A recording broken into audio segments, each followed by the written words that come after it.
Channel के like कीजिए, subscribe कीजिए, शेयर कीजिए। अपनी भोलेनाथ के चरण में प्रणाम करती हूँ, गौरी माँ के चरण में प्रणाम करती हूँ, अपनी माता पिता के चरण में प्रणाम करती हूँ, गणपति लाला माँ के चरण में प्रणाम करती हूँ, दुर्गा माँ के चरण में प्रणाम करती हूँ। मेरा प्रणाम स्वीकार हो। रिया और सिया दोनों बहन थी।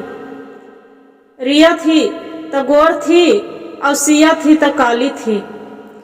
सिया थी तो सौतेली बहन थी और रिया थी तो वो अपना माँ के अपनी ही बेटी थी और रिया के खूब प्यार करती थी उसका माँ। काहे कि गोर और खूबसूरत और सुंदर थी, इसीलिए उसका माँ बहुत मानती थी। और सिया के उसका काली भी थी और बाल भी नहीं थे। उसका देख के हंसी मजाक लगाने लगती थी, बोलती थी देखो कैसी लग रही है बेसूरत माँ, इसका देख के तो घिन पड़ता है, इसका देखना कैसी लग रही है।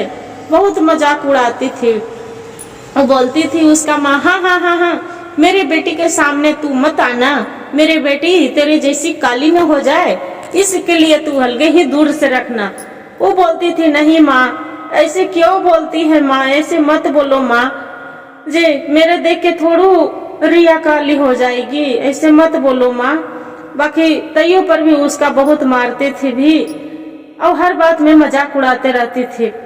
एक दिन के बात हुआ कि रिया बहुत मारी थी और मार के उसका माँ तर जाके चुगली बोल कर दी कि देखो न माँ, सिया तो मेरे बहुत मजाक उड़ा रही थी, जब स्कूल से आई थी तो मेरे दोस्तों को साथ देख लिए तो बहुत अथी कर रहे थे, मजाक उड़ा रहे थे, गाली बक रहे थे। उसका माँ का किए कि डंडा लेके और सिया के मारना स्टार्ट कर दिए, जाओ बेसूरत काली कलौठी यहाँ से दूर हो जाओ, एक तो काली है, मेरे छाती पर मूंग डालने के लिए तेरी माँ जन्म देके चली गई, यहाँ से निकल जाओ। सिया क्या करती है कि रोते रोते रोते और जाती है बगीचा में, बोलती है कि माँ तू कहाँ चली गई माँ, जे मेरे साथ भी ले चलो माँ, मेरा क्यों धरती पर जिंदा छोड़ी है माँ, मेरा सबको गाली बात सुनने के लिए माँ से देखिए तो माँ रिया गोर है तो उसका माँ कितना मानती है, और तू चली गई, मेरा तो सबको मारती है, रिया भी मारती है, वो माँ भी मारती है माँ, बाकी हम कहाँ जाए माँ, हमारा बचना बेकार है माँ, मैं नहीं जीऊंगी। उसका माँ परछाई से बोलती है कि देखो रिया सिया वैसा न करना बेटा, गलत काम, हम तो भगवान के मेरा बुलावा था, इतने दिन के मेरा जिंदगी था, इसलिए हम आ गए हैं बेटा, बाकी तू कुछ नहीं करना। लो आपका सुंदरता, बहुत सुंदर सा उनको बाल दे दिए और चेहरा दे दिए, अब बोले ले बेटी इसका एक जादू देते हैं, अपना बाल के ऐसे छूना कि आपके बाल के छूते और पूरा हीरा मोती सोना चांदी आपको गिरने लगेगा और तू बहुत खुश रहेगा। बोलते हैं ऐसी माँ, तो परीक्षा बोलते हैं कि कैसे जानकारी होगा मेरा माँ कि हम बाल छुए, तो तू अपना बाल छू के देखो बेटी, तो देखती है कि सही बात उसका बाल छूती है तो पूरा हीरा मोती गिरने लगते हैं। तो वहां से घर आती है और बहुत खुश रहती है, बहुत हंसते रहती है और सुंदर चेहरा भी गोरनार बन जाती है। तो उसका माँ देखती है तो कहते आज क्या हो गया, आज कलौठी आज का वो नाम मार के आई है, क्या करके आई है, जे हीरा मोती लेके आई है, जे तू बहुत खुश है। जे वो भी रिया भी बोलती है क्या बात है, ये कलौठी बहुत गोर है, अथी खुशी है और गोर दिख रही है, क्या बात है, कलौठी की लंबी लंबी बाल हो गई है काली कलौठी के। तो बोलती है नहीं माँ वैसा कोई बात नहीं है माँ, ऐसी खुश है। तो तेरा बाल कैसे लंबा हो गया, तेरा तो बाल तो अथी की तरह था, झाड़ की तरह, बाल कैसे तरह लंबी लंबी हो गई। बोलते हैं माँ मेरा बाल में तो जो चाहेंगे जो आएगा। तो बोले कि कैसे, सही में? तो कहे हाँ माँ मेरा बाल तो जो चाहेंगे, तो जड़ी करके दिखा तब तो मानेंगे कि सही तौर बाल से हीरा मोती गिरता है। तो सही बाल ऐसे किए, पूरा झरझर झरझर हीरा मोती उसका गिरने लगे, रुपया पैसा के गट्टी। अब उसका रिया के माँ था तो खूब इसका मान मरता है, का बेटी चलो मेरे साथ, कन्हू भी जाए, पूरा दो लार पिलार दिलने लगे कि क्या पूरा। अब अपना बेटी के फिर मानने नहीं लगे। जो नहीं लगे तो रिया बोलती है क्या माँ इसका खूबसूरती देख के और हीरा मोती देख के पैसे में झुझ गई कि मेरा नहीं मान रही है और नहीं कुछ कर रही है। माँ जय कहे नहीं बेटी ऐसा कोई बात नहीं है, इसका पूरा जो खत्म हो जाएगा हीरा मोती जादू वाला ना, तब हम इसका छोड़ देंगे और आप ही को मानना स्टार्ट कर देंगे। बाकी क्या करती है कि मेरा बाल तो ऐसी है, उसका से बहुत जलन होने लगे सिया से रिया के। अब जो जलन होने लगे तो रात में सोई थी तो सोचती है कि बहुत अपना बाल पर गुमान कर रही है, चेहरा हो गया इसका, क्यों नहीं इसका बाल काट दे। तो क्या करी कि एक कैंची लेके और सिया के बाल काटने के लिए चली गई।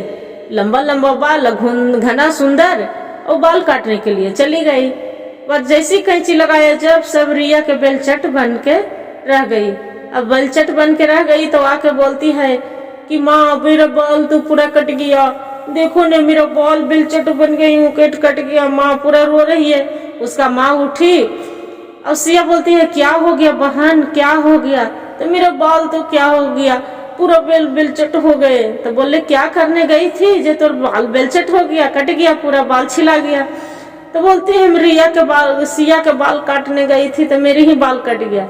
उसका माँ बोलती है कि अरे गुमान घमंड, तू तो घमंडी थी कि हम बड़ी सुंदर हैं, इसका बाल तू क्यों काटने चली थी बता।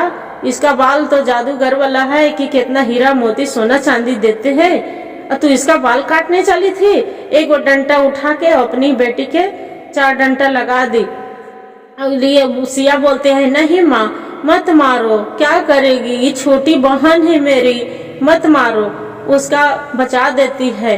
बाकी दोनों बहन प्यार से सिया क्या करती है कि अपने बाल से ऐसे बाल झाड़ती है उसका माथे पर, पूरा उसका घना लंबा लंबा बाल उसका भी हो जाते हैं। और दोनों बहन गले मिल जाते हैं कि बहन मेरा माफ कर देना सिया, जे आपसे बहुत हम अथी किए दीदी, आपसे प्यार से रहना चाहिए था, बाकी आपको हम बहुत उद्वास करते थे। अब आप तो कितनी अच्छी है कि मेरा भी इतना करते भर में मेरा प्यार दुलार दे रही है दीदी। जे सिया बोलती है क्या करेंगे बहन, वैसा कोई बात नहीं है, दोनों बहन हमने मिलजुल के रहेंगे। कौन बोलता है कि हमने सौतेली हैं, अरे माँ ने कल चल गए हैं, पापा तो एक ही है, अब माँ के बदले माँ तो है ना। से दोनों बहन काहे प्यार से रहती है, वो भी रहती है रिया के माँ सौतेली माँ। तब उसका फिर दुलार मलार के काहे भाई कि उसका पास में जादू थे और रुपया थे। फिर उसका माँ बोलती है परछाई बगीचा में जाती है सिया, बोलती है माँ अब मेरा अब अच्छी से माँ रखने लगी है। तो वो बोलती है सिया के माँ कि ठीक है बेटी अब हमारा मनोकामना पूर्ण हो गया, मेरा परीक्षा सफल हो गया, अब हम भगवान से चैन से हम जा सकते हैं और चैन के नींद हम सो सकते हैं। बोलते हैं हाँ माँ अब तो खूब खुशी खुशी रहना, दोनों बहन खुशियाँ मनाना और अपने पिता के ध्यान रखना। बोलते हैं हाँ माँ। गुरु भाई गुरु बहन जो वीडियो अच्छा लगे तो लाइक और सब्सक्राइब और शेयर जरूर करिएगा और हर हर महादेव कमेंट में जरूर लिखिएगा।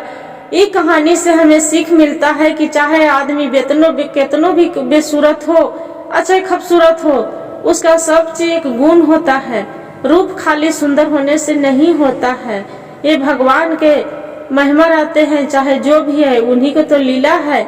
आज काला तो भगवान है तो हम तो एक मनुष्य हैं, तो इससे क्या काले भी है तो वो भी आदमी है, वो जानवर नहीं बन जाते हैं। इसलिए किसी को देख के दुर्भाव नहीं करना चाहिए था कि हाँ वो ऐसा है, काला है तो गोरा है, ऐसा कुछ नहीं, भगवान के सब बनाया रहता है। हर हर महादेव।